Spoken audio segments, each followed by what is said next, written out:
seen you coaching in the English Premier League and now you are here in the I.S.L. In your coaching career, in your ambition, how do you rate this assignment?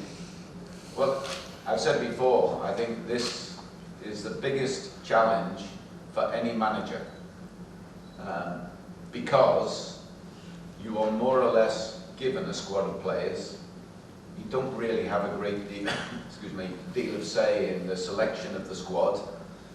You have a small say. You're given a squad of players from not just two cultures, but many cultures.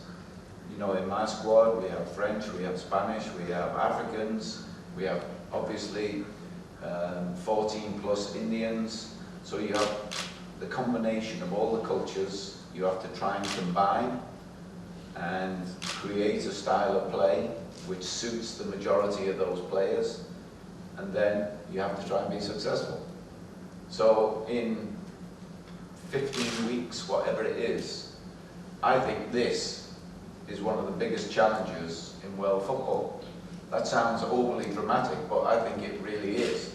Not just for me, but for the whole organisation, to try and get things right so that the organisation and all the clubs have the best chance to be successful. Because of the duration of the league? Because of the duration of the league, is it the biggest challenge? You know, again, I only know England. I've only coached in England before, but you have 50-odd games a season.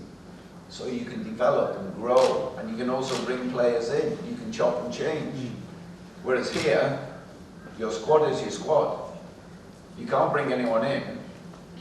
I think it might be an advantage. You can only bring people in if you have injuries. So it is what it is, but it's a big challenge. You know, really looking forward to it, ongoing. I look forward to it before I got here, and now ongoing.